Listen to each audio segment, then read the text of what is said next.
Hey everybody, welcome to the show. This is Dr. Levi with your show, The Dr. Levi Show. Our show is about bringing you the best in entertainment and about the best in healthcare, reminding you to live a life of well-being. More importantly, to exercise every day and to understand that you are what you eat, drink, smoke. Think about that. So I want you to smoke less, to drink less, to eat properly, more fruits, nuts, vegetables, and grains. But more importantly, I want you to really recognize that your body is your temple. So why not have a body that's healthy? Why not have a body that has less stress? Why not have a body that is of greater service to other people on the planet? It's all about service. It's all about giving back. And we know, of course, that we only get what we're willing to give away. So why not give away more forgiveness, more love, more goodness, more service? That's the highest art of humanity. It's not about dealing with the fragility of consumerism. Take, buy, buy. Guess what? All that will be here when you're dead and gone. So why not live a life of giving back to the veterans, giving back to organizations like Homeboy Industries, for example, an extraordinary organization that's about giving back to the community and making a difference in the lives of people that many people feel are a very disenfranchised part of the community. Isn't it interesting that, for example, if someone has a tattoo, that people think that they're less than, or that they have to have a gang affiliation, or that they're not good as someone else? It's unbelievable how we as human beings find ways to be more and more divisive and think that we're better than. I have to tell you right now, myself as a physician, as a speaker, radio, so all these other monikers I may have, the highest order that I have is that of being of service, being servant. And remember, the doctor, hey, is no better than the garbage collector, no better than the teacher, no better than the accountant, no better than the actor. No one's better than anyone else. It's really all about giving back and living a life that whereby when you're died, when you're dead, they can write on your tombstone that you did something good for the world and not simply live the life of getting. It's really, I'm hoping that this month, which is really interesting, this is Black History Month. And I always think of Black History Month as in my mind, I'll share this with you very interestingly, that, black is a color that absorbs all colors. So I've always thought about Black History Month as the month to celebrate everybody. Not just individuals of color, but everybody. Because everybody has a story. Everybody has a front story, and everybody has a back story. And guess what? Again, I want to reiterate this. No one's better than no one else. And our show, the Dr. Levi Show, is about promoting individuals who have a cause, who have a platform, and are out in the community as advocates and making a difference. And today, we have an extraordinary guest I want to tell you about. I want to give you a clue, see if you can think about it.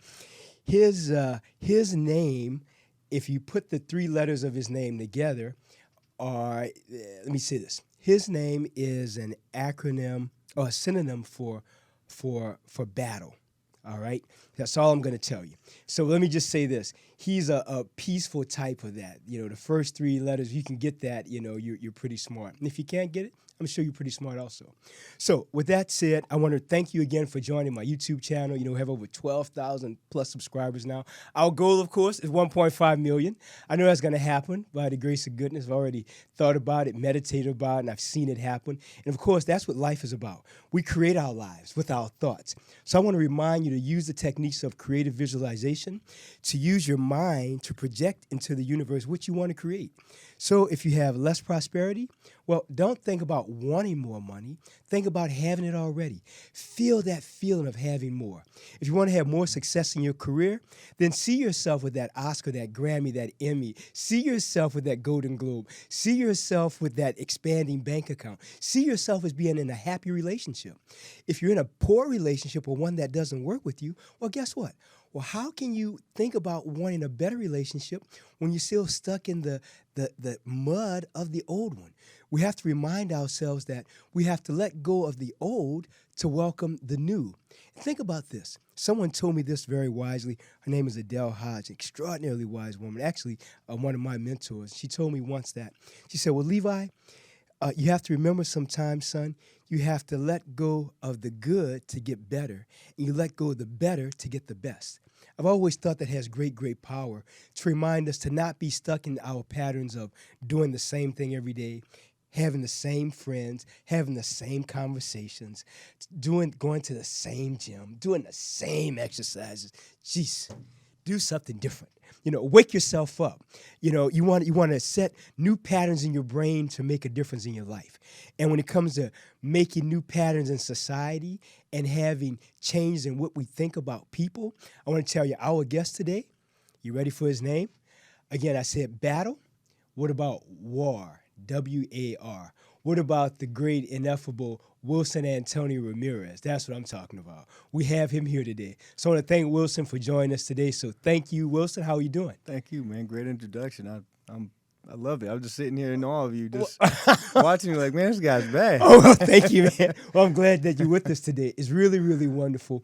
I want to talk about you not only as an actor, I want to talk about you as a family man. I want to talk about your family when you were growing up. Uh-huh. I know you were born in Doversville, New Jersey. Yeah, Dover, New Jersey. So Dover, New Jersey. So let's talk about that. What was that like? Because you went from Doverville to McAllen, Texas, and then to Pennsylvania. Right. So tell me about that full circle trip. Well, I was born and raised in Dover. Shout out to Dover, Yes. Shout out to Dover. Shout out to Dover, a big Dover Tiger, man. And right. I left there when I was a freshman. But it was cool. Me and my brother was all about sports back then. Yes. We wasn't really in the streets and nothing like that. We didn't really see none of that. We was really you were athletes. Yeah, we're athletes. We're secure in a lot of aspects of life. My father worked, my mother worked. They both worked at the glass factory. Yes. My father decided to venture off independently and become a truck driver. Yes. And so my mother stayed in the glass company. The glass company had closed down shortly after that. So my dad had got a deal to go to Texas to work for a man that they knew. So we moved out there. We sold the house, moved down there. So you moved to McAllen, Texas. Yeah, we moved to McAllen. It was about maybe 10 miles, 15 miles from Reynosa. Yes. It's like TJ out here. Yes. And when we got there, we got settled in, and we started going to McAllen High. And my father's friend had a heart attack and died. So that work that was supposed to come changed drastically. Yes. So my dad had to regroup, find a general manager. He worked for a little bit there, but he was struggling, because the money was being gone. It was leaving us. Right. And so me and my brother was still going to school, still playing ball. We wasn't really knowing about what was going on. Right. And then what was home life like for you? Was it a real happy life with mom and dad? What was that dynamic like with your family? Man, when I think about it now, it was just like ignorance was bliss. You know what I'm saying? We just did a lot of whatever we wanted to do. My mom was the type of woman was like, as long as you're at the house, I don't care what you guys do. I just don't want you guys out in the street. Right. And me and my brother just took advantage of that. We didn't know no different, no better, and we just did what we wanted. I was driving a car with no license at like 14. Yes. And we was driving all over Texas, Just doing what you wanted to do. Yeah, doing what we wanted to do, drinking beer, had no clue what we was doing. Right. And it was just, like I said, it was just ignorant. It was just an ignorance. It was just like whatever. And we thought we was living life, Right. So my father had to find a general manager because where he worked at in Dover, he found him in Pennsylvania. Yes. And he asked him for a job. Okay. And so they knew my dad's work ethic. Right. And my dad left us for like 8-9 months. That's pretty intense. Yeah, it was. How was that for your mom? Because it was hard. It's two. You got two boys, and you have your mom, and she's rearing you, and she's alone by herself. It was hard. It was hard for everybody. Right. Right. It was tough. Had to be. Yeah. Had to be. Yeah. Now, where did you find strength when you were going through that? Because that had to be really. I mean, opportunities in one time maybe playing college ball. Yes. And I didn't grow no more. I stayed at like 6 foot, but right. I had aspirations of playing ball. College basketball. I really was thriving out there and had dreams. Yes. Had dreams to play ball. Right. And that's all I cared about. I just felt like things was going to happen, Yes. And you have that, you're young-minded, and you just feel like it could happen. Yeah, you feel invincible, like you can make things happen. You feel it. And you're making it happen in the games, Yes. You play. I was a sixth man, but I would start on the bench, and then I'd play the rest of the game. And I just felt like, Coach believed in what I play, how I played. Even though I was a small forward, I played small because I was small. I played forward, but I was small. But, I mean, I played well, and dreams, man. Just, believing that things was going to get better and, just like that. Yeah. Right. Now, when you went back, did you get back to Pennsylvania with your father? Yeah. We finally, me and my moms, we picked up everything, and I think my dad came down, and we moved out that way. Right. And so we came there, and we was in a little studio apartment. Like Right. it was the four of us. Right. My mom, my dad, my grandmother, and my brother. So Right. it was five of us. Yes. So we was there for a short time, and then we found like a little townhouse. Right. And then we started going to school there, and it changed drastically from my ambition to being a basketball player to being a baseball player. 'Cause Right. I love baseball, but when I got to Texas, I kind of was like, I like basketball a lot. Right. More. Yes. And then when I got to Pennsylvania, I was coming off the bench 8th. I couldn't get the system. Right. So it just was, and then there was brothers playing there, Yes. and I was in Texas, it Yes. was a lot of Mexicans. Right. And there was tall dudes too, and they Right. could ball, but it just was different. Yeah, with, different with vibe, the brothers. totally different Just vibe. I couldn't get down. I Right. was just like, oh man, this is terrible. Right. And so that dream That was left tough. quick, and and so I went. And the baseball, Mike Piazza came out of Phoenixville. Right. Shout out to Phoenixville High. That's true. And Mike Piazza came out of there, and he's a big Dodger guy. Right. He's going in Hall of Fame as New York Mets. course, Yeah, of course. New York Mets. Yes. And so the aspirate, we had a great team there. They Right. had just won state. And so they were ranked high in Philly, in the Philly Tribune. I forgot the newspaper there, but there was a lot of good things coming in, man. And then just getting, feeling about getting, a college scholarship or something. Yes. Still those Had the dreams, dream. But I was still very ignorant, man. I was with a lot of girls, and I Right. was doing a lot of drinking, or Right. a lot of no drugs then. Well, alcohol's a drug, but you know what I'm I saying. know what you're saying. No hard, heavy. Yes. Even though alcohol's heavy.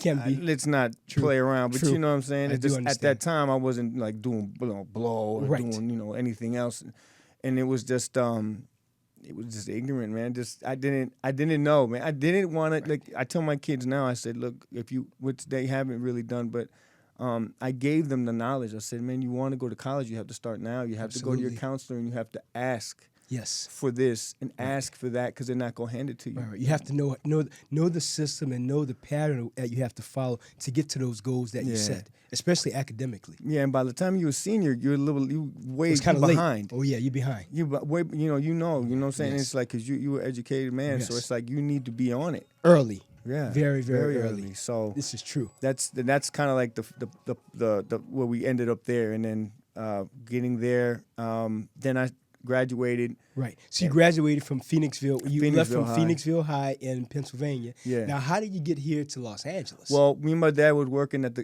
glass company. Right. Yeah, so my dad was there for a minute, and I was working the cold end. He was working the hot end. So I was like packing the glass. yes. And one thing led to another, and it closed down. The glass companies closed down. Gone. Yeah, gone. So my dad had to scramble again. Found the general manager from the one he found in Pennsylvania Yeah. in Omani, California. Asked him for a favor, and my dad Came out here. I love that dude. But your dad, he sounds like an individual who does not stop. His goal sounds like was, I'm going to provide for my family no matter what. Yeah. If I have to leave him for a while, I'm going to love him, but I'm going to take care of them. Yeah, he tried, man. He had third grade education, and coming to But he still did his best. do his thing, man. Right. And I don't hate him, because he was a gambler. He hustled. Right. And he did what he had to do, Right. however he did it, and I praise him for that. Absolutely, absolutely. And I think our fathers, when I look back at my dad was a alcoholic and a drug abuser, as well as a wife beater. He used to beat the hell out of my mom. Yeah. And used to beat me sometime too. But one thing when I look back at that, I always think that my dad, and he's passed now too, I always think now that he could only love me the way he had been loved, because his dad beat him. Right. And his dad beat his mother. Yeah. So my dad was passing on that legacy of abuse, which I've broken now. Mm-hmm. But it was like, okay, well, let me beat my wife, beat my son, and drink too, and that's what he did. But I for many, many years myself, I really was always quite pissed off at my dad and quite resentful of him. And now I've really embraced him, even though he's passed now, with a great deal of love, a great deal of respect, knowing that he could only do what he knew how to do. Yeah. That he couldn't do anymore. Yeah, and I think that's where it carried with my dad. He did best. He loved us. He had his moments, Right.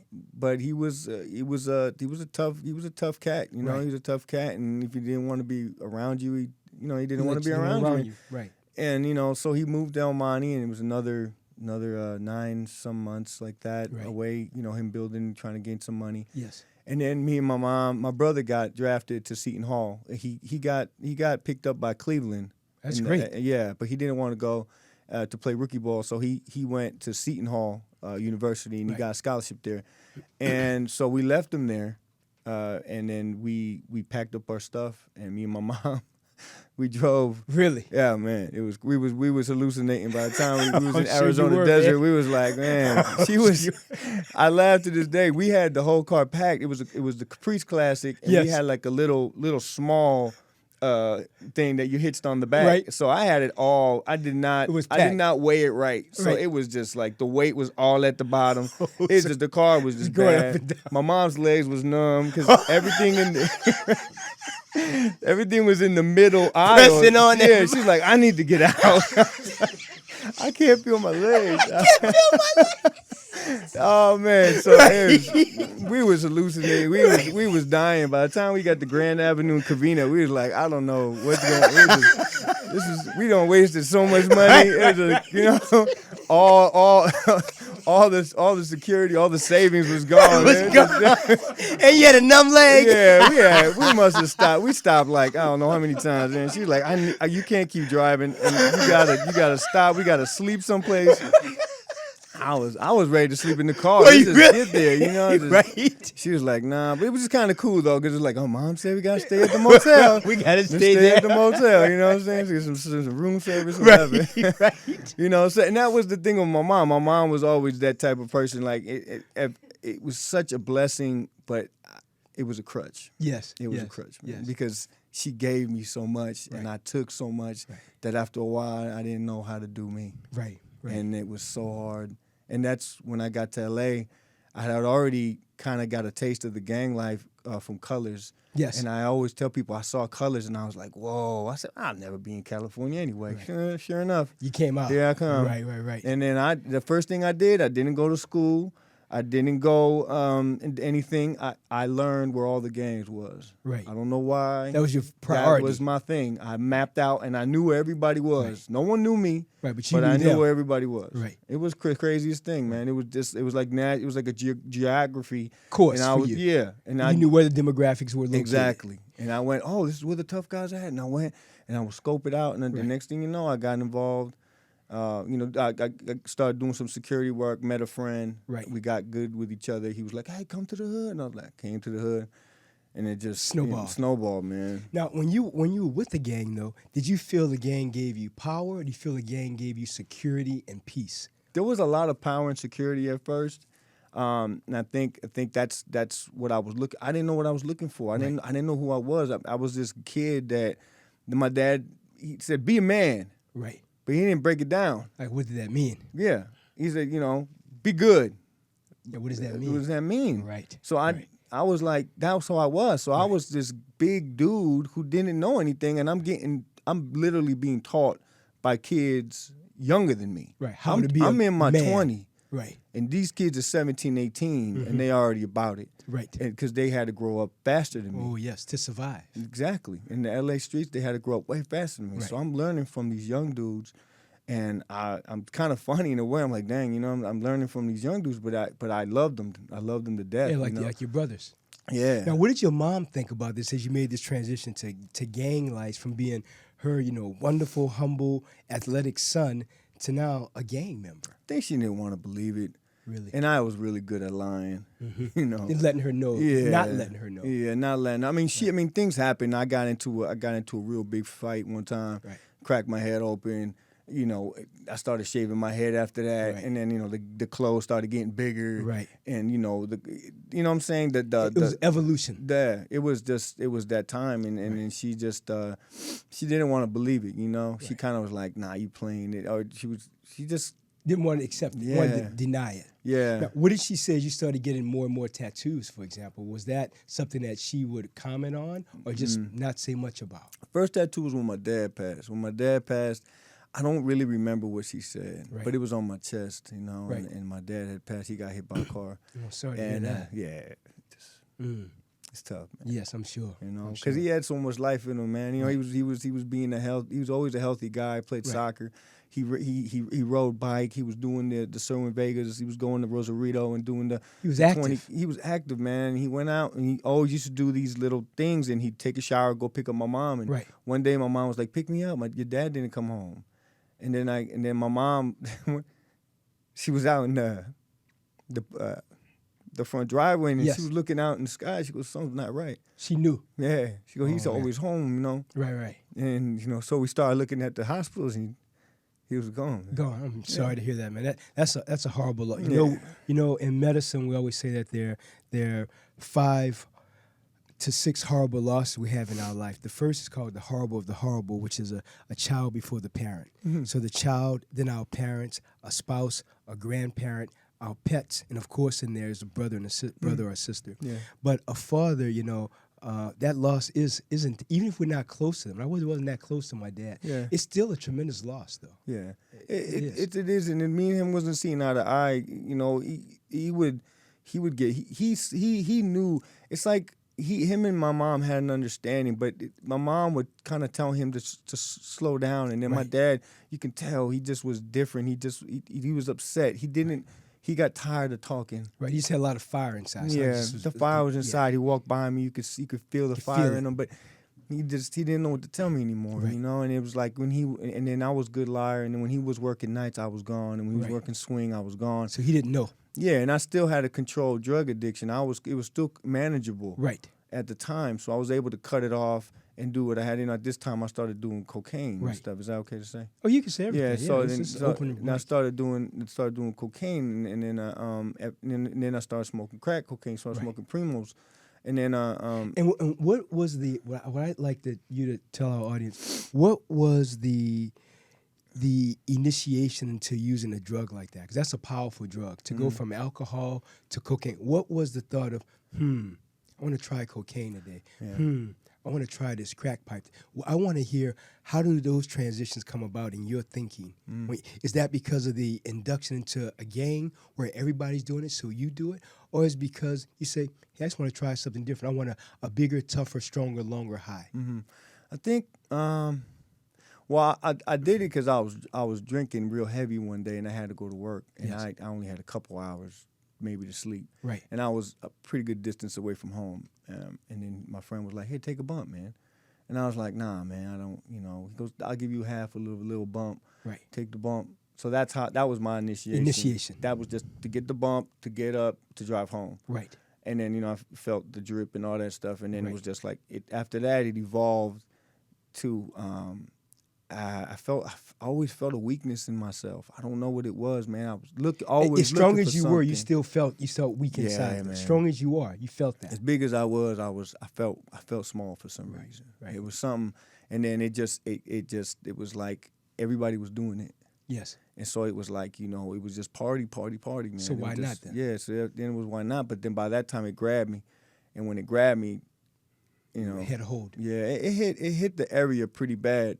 Everybody who grew up with everybody had stories about, I remember how we was, and remember this and that, and then Right. it dissolved, man. It was gone. The whole area. I mean, the area that I roamed Right. was just, it was dissolved Because of that, because of drugs. because of the crack No, cocaine. Yeah. I want to hear when you were doing that, what about your brother? What was his impact like on your life at the time? My brother, me and him, we have I would say it's semi-strong. I mean, because we're two different people. Right. I mean, over the years, I've realized that he's just like me, except he's very quiet. Right. But at the same time, I know he didn't like that I was so out there like that. But he was aware. He was aware, but he never told me anything, I mean, sometimes the couple of instances where I got in trouble with the cops while I was running from the cops, or I had just shaken the cops, and he was Right. like, "Look, man, Gotta you're gonna get hurt, and mom's gonna get hurt, and I'm gonna feel the pain too." But at the time, I heard him, but at the same time, I was like, I Didn't gotta stop. get loaded, yeah. Right. It just so, and then he would feel like, man, like, I don't know what's up. Like he could tell he had my father's soul, he could Right. feel. He'd be like, I don't know, man, he But wouldn't he knew even something say wasn't nothing. right. Yeah, he knew when I wasn't right. He'd just be like, he'd just breathe heavy and be like, like he already knew, man. Right. He knew something was up. Now, what about the transition then to going from using drugs to not using? What made you stop? What was the epiphany light bulb moment of I'm not doing this anymore? Well, This is not after working. years of my wife, my Right. wife Sandra, beautiful woman. After Right. years of her battling with me, it's funny, man. It wasn't the moment where she said, "I'm done with you. I'm Right. sick of you. I Right. don't want." It wasn't that. Right. She turned to me one day and she said, "No, when you get better, we're here." You know. Just like that. Yeah. So how wonderful it is to have a great wife like that with such strength, such beauty, and such acceptance to forgive and love you, and forgive and love you on the path of healing. A lot of people want to love people after they make the transition, Yeah. after they healed, come back in. Your wife was so wonderful and spectacular that she was loving you through the flow of it all, never letting you go. She has a heart of forgiveness. She definitely has God, who is her main That's her source state. of energy. Yes, Of yes. of being, and Yes. she knows that that it's him. It's Yes. him before me. Right. And it's if not, it won't work. Because Yes. if it would have been anything else but that, she would have left. But she didn't. She didn't. She didn't. You got to think you have a wonderful wife. You have 3 spectacular children. Oh, I have more. Do you? Yeah, I have. We have 9 kids. Oh, I didn't know that. Yeah, I have 2 stepsons that I raised. Oh, that's fantastic, with my man. wife, her children, and then I have a older son with a prior marriage. Yes. And then I have two a boy and a girl from another relationship. Oh, that's and fantastic, then, man. And then our children. 9 kids, but now you got a basketball team plus some people on the Yeah. bench. Yeah. Easily. Yeah. That is fantastic. Yeah. Well, as you look at your life right now, you're an actor. You're here in Los Angeles. Mm-hmm. You're here in Hollywood doing your thing. What keeps you driven to do what you do? I felt like I want to hit the restart button. I felt like I started off wrong. Like I came off the blocks wrong. Right. And it's just more like I want to fix this. Right. You want to correct it. I want to, when I leave, like you said, I want people to say he wasn't a taker anymore. He was Exactly. a giver. Exactly. I just felt like I just started wrong, man. Right. Like I didn't know what was going on. Right.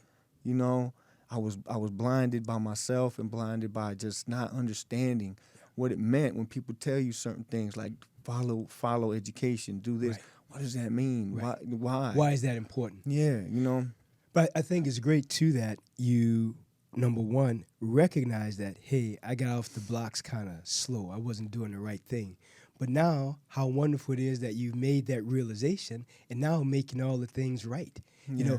Without the thought of feeling guilty about the past. Because the past we can never change. We're only living the infinite now. Yeah. Now is the only thing that's always forever. Yeah. Everything else goes by.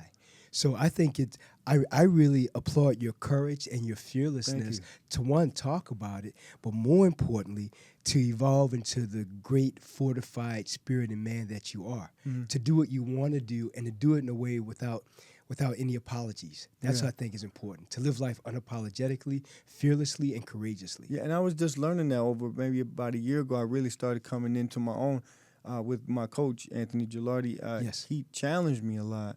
And I still had a lot of weakness in me. I still was in the past. I still was dealing with, I didn't, like this. And he was just like, man, enough of that. Yeah, man. let it go. Let that go. And it was Right. really hard. It was really hard because I just felt like I hurt so many people. Right. I hurt my wife. I hurt my kids. Right. I hurt my mom. Right. I'll yell. I hurt him again. Right. I say something wrong. I hurt him again. Right. I can't get out of this Right. hurting thing. Right. Right. And it was just like on and on. And it's like I didn't have that. Oh, well, we It's over. lost. The game's over. Right. You Yeah, didn't new have that. game tomorrow. It wasn't like that. No, It was just like, man, it's just like, I'd say something, walk out the room like, Why'd I do that? man, it's just, and I gotta go say sorry now. Right. And I gotta, and then you don't understand how bad you hurt somebody. You cut them so deep, and it's just like, man, I'm the king of that. Right. I'm thinking I'll say something slick. It's slick, all right. Right. And it's deep. It's deep. It's deep. And it's hard to pull that out. Absolutely. But how great it is, again, to, number one, recognize that mistake and then say, okay, I'm gonna change that mistake with love and with forgiveness. But I think first you may want to consider, just a thought, to really, really just forgive yourself, because all that is over. So now you have a great life, great wife, wonderful kids, wonderful evolving career. You got to think the luminosity of your star in Hollywood is just beginning to shine. So just Yeah. think about how much brighter this will be as time evolves. Because I know that God has a great, great plan for you. So now it's a matter of you simply accepting it and knowing that your birthright is to be successful. Yeah. Your birthright is to be happy. Your birthright is to really forgive yourself first and know that you are worthy of all the goodness that the universe has to give you. Yeah. Yeah. Yeah, sometimes I just felt like I wasn't worth. I didn't deserve it. Like I did too much bad to feel like this and like that, you know. And I mean, another reason why. I mean, me and my wife. I mean, to be honest, we don't have medical coverage right now. Right. And this Obamacare, Right. it frustrates me. It course. frustrates me, man, because I'm at that age where I need to get checked on certain areas of my body. Of course. That's why then our rest came about, because I don't know what's wrong with my body. I look healthy on the outside, Right. but I don't know what's wrong with me on the inside, and it's scary, man. You know what I mean? It's like people take advantage of the government and stuff like that, and I know the government does their things too, but when people need what they need and they can't get it because it's tough. It's too high. Right. Even when I was working for the last company I had, I mean, the coverage was ridiculous. Right. I forgot the deferment or whatever, The copay? the copay and all Right, that stuff was or like the it was like, deductible. the deductible was $5,000. I was like, That's pretty tremendous. I was like, don't go to the doctor. Right. Don't go to the doctors. Oh, it makes me feel bad. Eat garlic. Right. Eat garlic. Eat garlic. Take parsley. Take turmeric. Like, I was like, here's some cod liver oil. Just Take this. this. Yeah, take this real quick. It's frustrating, man. But it's true. It's like I don't want to be rich, man. I want to be comfortable to be able to say, okay, my kids, whatever they need, as long as we do it in the right way, we get what they need, and then we can give back to people that need. I don't want to have 5 houses. I don't want to have 5 cars. I want us to be okay. Yes. We're under the line. We can't even pay for insurance. I'm paying for a car note that's the same as the insurance. I believe that. And I'm like, then I still got to pay rent. It's Absolutely. just like and I'm grateful though. Right. Of course. I'm grateful because I'm things is moving for me. Right. But we still struggle. Right. And we still don't live the life like people may think. Absolutely. It's me and my wife still got to put our heads together. Like, how we gonna make it through the month? How we gonna? Are you gonna book anything? Is something gonna happen? It's like, and she has the faith in me, Well, she has faith in you. We're persevering through it all. Of course. It's great, man. Well, one thing I think too is the struggle.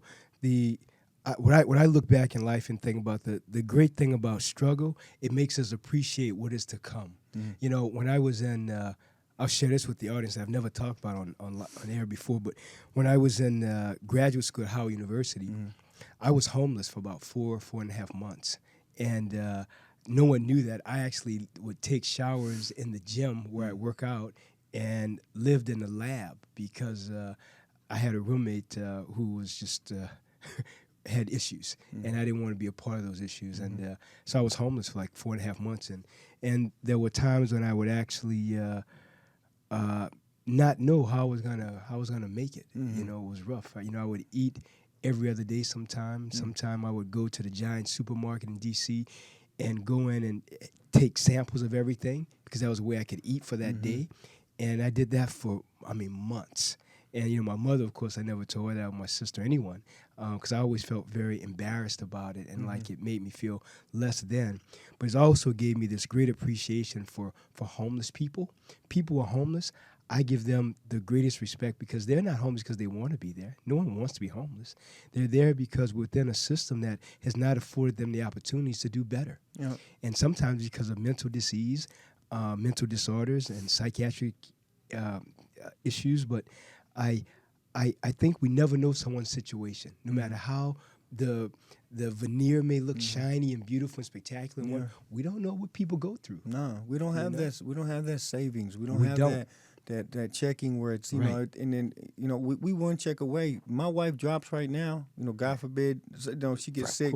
Something happens to me. We right there. Right on the line. only thing is just something that keeps us from going to the street. Exactly. And it's like man, it's scary. It's scary, because we there and I see them and I tell my kids, I say, look, man, they don't want to be here. They sometimes some do.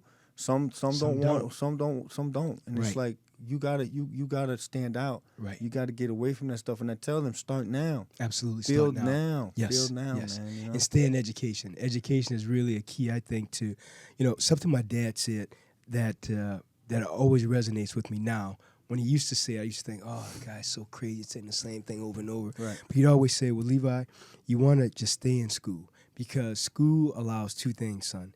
It allows you to write the check versus having someone write a check to you. When he'd say it, I always think, that's such a stupid statement. But now, at 30 plus, 35 plus, I should say, I get it. It resonates with me. I get it. It sat in you. It did. It took root, and it just made me say, okay, let me go to school. And from the person you never thought would ever give you anything. You're exactly right. Who didn't give me anything I thought, but he gave me a lot. Yeah. I'll share something else with you quickly that he would always say is that all money is not good money, and there's never a deal so big that you can't walk away from it if it doesn't keep your integrity and your reputation intact. And I used to always think, what a stupid statement. But now, I totally get it. Yeah. I totally get it. It's I mean, not to bring him up, but like Dave Chappelle when he walked away from $50 million. Oh, yeah. I mean, or something like that. Yeah, I mean, he walked away from a lot of money, and it's just like no one knew what's wrong with this guy. He's crazy. Exactly. But you got to think, what was the outcome? What was he feeling? Exactly. And that you could walk away from it, man. Yeah. I think we have to do what works for our spirit and our body. If something says don't, we have to walk away from it. Yeah. And if it's not going to be of service to humanity, we have to walk away from it. Because, again, it's money. But if you have a lot of money, you can't walk the street. If you can't go and say hello to a friend, or if you got to keep looking behind your back, is it really worth it? And you got to have the right people in your life. I mean, you got to have one. Kings had a lot of people that was there for them. Absolutely. You have to have a lot of mentors. You have to. My wife, I was going to do a show. And I was like, hey, I'll do it. It seems real popular and stuff like that. And she looked at me. She goes, you better not do that show. She said that. She was like that. She goes, you better not do that show. Wow. I said, well, I mean, it'll be popular. It's nothing. She goes, you better not do that show. So that means don't do it. And I just called. I said, look, man, I'm not going to do this show. Exactly. I think that was best. Happy wife, happy home. She got my back, man. It's just you need, if you don't have the answers, man, find the real people. That I even called Ken. Ken's over there in the green room. Yes. I even called Ken one time. I had to ask him about a certain thing too, and he told me, and I know he'd give me an honest answer. Right. He was like, go ahead, do what you want. He was like, nah, I mean, look at you now. Look what you're doing. To the truth. Yes. Yeah, so. I think it's so important to always do things that represent who you really are, because once you do them, they're on film. They last forever. Tell on yourself, man. Exactly right. Exactly right. I hate to do it, but I have to tell on myself, man. Exactly all the time. And they be like, we already knew. We were just waiting for you to say it. Exactly. Well, let's talk about some of your projects you have coming up. What's on the horizon for you now? I know you're busy, you're working. Yeah. Let's hear about it. Well, some stuff that happened recently. I did Workaholics. I co-starred on that. I co-starred on Andy Ruins Everything. Great. And then I just did Rush Hour. It's a new TV show on CBS. Yes. And I co-starred on that. The last episode. So I don't know when that's coming out, but I'm excited for that. Right. So a lot of things. I just did a supporting role in A Week in London. It's just a movie with Steve Burheim. I hope I didn't say his name. Yeah, I know you're talking about. Yeah, yes, but he's on there. Mike Tyson's on there. Mm-hmm. Then Denise Richards is on there. You know, it's a pretty cool cast. Of course. And and it's just like it's a stepping stone. It's like I think it's my first movie I ever booked. So it's it's pretty cool and stuff. And you shot some commercials too. You did the commercial down in Palm Springs. Yeah. With the Apollo Creed. Yeah. It was in Palmdale with Apollo Creed and Mickey Rourke, and those are like two. Well, Apollo was like, I say Carl Weathers. Carl Weathers, of course. He went to my high school, If I'm not mistaken, I think he went to my high school in New Orleans, yeah. Oh, he went to New Orleans? Yeah. I think he went to St. Augustine. I'm pretty sure he went to my high school. Yeah. Carl Weathers, yeah. Okay. Yeah. Okay, yeah. I mean, I don't know. But that great guy though. Yeah, the guy, and he's still in great shape. He's like 70 or 90 or 20,000 years old. I don't know how the brother's like stone, I think man. he's about 70, close to 70. Because he and Rocky got to be close to the same age. Yeah, Rocky's still looking good too. Still looking great, man. And then Mickey Rourke, he's a great dude, man. Absolutely. I mean, they both came up to me and shook my hand. I was just like, man, these guys. I mean, they always say things especially about Mickey, but he just seemed real. He was classy with me, man. Sure. I was just like, oh man, Rumblefish, man. Right, exactly. You know what I mean? Like, And then so that was real cool. And then I finally had a challenge with my coach. Yeah, Anthony Gallardi. Yeah, I was doing Danny in the Deep Blue Sea. Yes. And then I did there was another one I did. I don't remember. Was it In the Box? No. That was something I did with Richard Cabral. Okay. Then I did Lou Gehrig Did Not Die of Cancer. Oh yes. So it was a character that really fit me, and my coach Anthony was like, "Yo, you should write something now. I think you should write something, find some character, and just even if it's a play or just do something." So Right. he challenged me, and I was like, "Oh man." So for 2 months, I sat on it. I didn't really know what to do. I was thinking about boxing. I was already in the gym, Right. Boxing, training with my sons, and then I started thinking about it, and I said, look, I got to start doing something, because if I don't, then I'm just going to look like the rest that just don't do nothing. So Right. I didn't know how to write nothing. So I called my friend Al Marchesi. What's up, Al? I hit him Hey up. Al. And I hit him up, and he said, come to my house. Right. So I live Wow. in Chino Hills, and Yes. he said he lived at the time, he lived in Van Nuys. Oh, So I drove all the way to Van Nuys. Nuys, and we Tarantino'd it. Did Really? it from start to finish, with like 20 pages or something, Wow. or 15 pages. And then there was a part right there where I wrote "Then I'll Rest," and then he said, "That's the title." Perfect, man. And then I started writing "Then I'll Rest," man. And So then our rest is done, and now you have a Kickstart program for that. yeah, but Indiegogo, Great. we're doing it now. We have like 5 days left. So if anybody wants to, donate, please go to the Indiegogo campaign. We have 5 days left. And what's that website, and what's your Facebook also, so they can contact you? The Indiegogo is Then I'll Rest short film. Great. And then my Instagram is actor_Wilson_Ramirez, and the IMDb.com Wilson Ramirez. So you can check me out on there. Yeah, because we want them to definitely support like the you. pages. Of course. Follow like me. Wilson Antonio Ramirez's pages. Yeah. War, WAR. He's a peaceful warrior. Yeah. Well, I'm sure they will. Now, tell us about the film. What's the film about now? It's a short. I wrote it because I was too scared to write the feature. Right. And then some guy said, "You want to get a scene?" I think it was Al. He said, "You want to get a scene? Write the short. Right. That way you can get the funding to do it, and then you can write the feature after." Absolutely. And basically, it's a story. It's basically loosely based on my life. Okay. And then with some fantasy. I did some Muay Thai for a while, but then the drug addiction, I wasn't focused. Right. So I didn't. As soon as I got the chance to pull out, I'm injured my leg, and I pulled out, and I just started getting high so bad. Right. But basically, it's about a man. His name's Lucky Ramos, and he bets everything in his life. He Right. bets everything to save his brother. His brother's still in the neighborhood, and he doesn't know how to get out, and he keeps messing up. And So his brother's still in the gangs. yeah, and he messes up to the point where now his life's on the line, and his brother has to come to the rescue. But there's a secret that Lucky has, and I don't want to say the secret. I don't want to get We want get them to away go and see it. Yeah, but he has a secret, and which causes him he's not able to be that lion, to be that brave heart, to be what he was always there. Because he was a fighter, he was an amateur fighter, but he was good with his hands. And in the streets, you had some kind of fighting skills, you was good. People would be like, "Oh man, this guy don't mess with him." Right. In the pros, you have to have pro skills. Of course. But he had enough skills to take on who he had to take on. He faced whatever he needed to face. Right. But he can't do it now. And his son, who is yearning for his dad's love. Right. Because Lucky's a selfish man. Yes. And he still is out there doing things. He's clean. He's done from drug addiction, but he's still a selfish man. Anthony loves his uncle. Right. Because his uncle was there for him, even though he was out in the streets. He was there for him. His dad wasn't. His dad was at the house. Right. And he comes to help his uncle and help his dad get his uncle to bring him back. That's a full circle of love there. Yeah. That's a healing story. It really is. Very powerful. Yeah. Well, I'm sure the Indiegogo it'll push. It'll push. I'm sure it will. I mean, we're not. It's gonna happen regardless. Exactly. It's gonna happen regardless. But everybody that did, contribute, appreciate you. Much love to everybody from New Jersey to Kansas to Texas to California to Phoenixville, Pennsylvania. Absolutely. Exactly.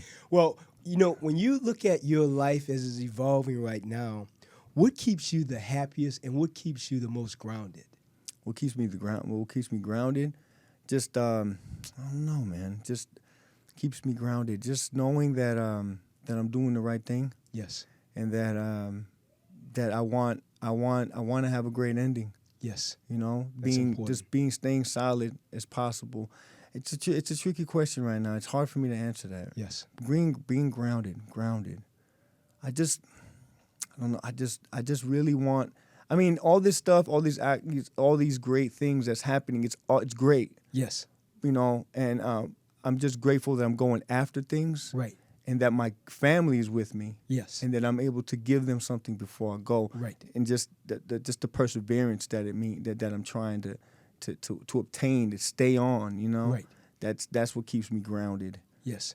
You know. I think the great gift that you've already given to your family is just you. You know, just being there. I think your presence is the number one gift that they really wanted. And I think, you know, by being there with your wonderful wife, your kids, but truly just being present. I think that is the greatest gift. And I think if you consider just, you know, forgiving yourself for anything in the past, because we can't change any of that. It's gone.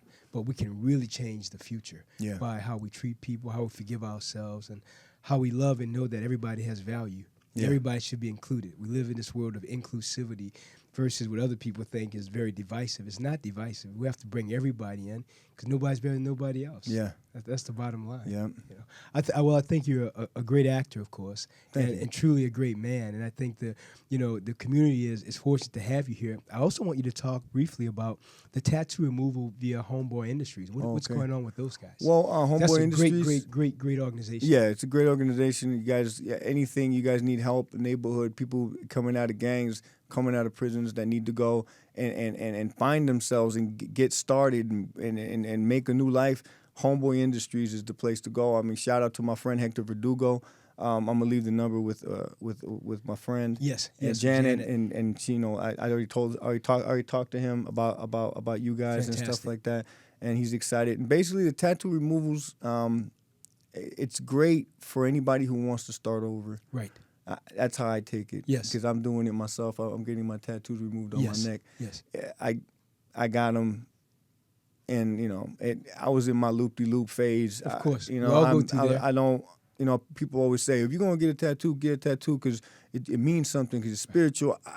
I just got a tattoo. I mean, this one right here, my daughter. As soon as she was born, I had it. Right. My daughter's spirit. Love her to death. Of course. But I had to make a decision, you know. And then and the other thing is, in acting, you know, you want to get the right roles. I don't want to be typecast, and that's fine for the time. You know, I've heard it before.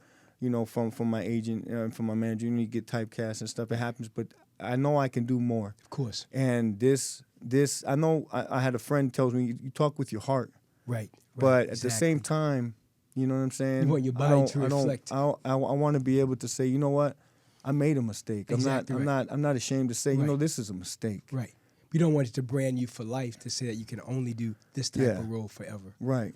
Like I tell you, I know your life is going to get better and better. I know your entire career will continue to expand. And I just say congratulations. Thank you. So what a wonderful guest today, Mr. Wilson Antonio Ramirez, War, i.e. he's the peaceful warrior. You know, wonderful to have him on, and we can look forward to seeing greater and greater projects with him. Again, go to his Kickstart program. And what's the address again for that? For the Go Indie program? For the Indiegogo, it's I don't know the whole thing, the link, but it's Indiegogo. If you go there, you go to Then I'll Rest short film, and it should pop up. And then contribute. Look at the perks. You got some great perks. You guys can have dinner with us. You guys can get signed boxing glove. You guys can come to the VIP and see a private screening because we're trying to do the film festival thing. But come check it out or just contribute whatever you want. Anything helps. Anything's going to get the movie off the ground. Absolutely. It'll be phenomenal. So again, this is Dr. Levi. Then I'll rest here with the great, awesome Wilson Antonio Ramirez. This is Dr. Levi. I'll see you guys back next week. Again, I want to thank you for subscribing to my YouTube channel. Again, thanks for going to my website. Thanks for liking everything. And know that our show is about bringing you the best, like Wilson Antonio Ramirez. This is Dr. Levi. Bye. Awesome.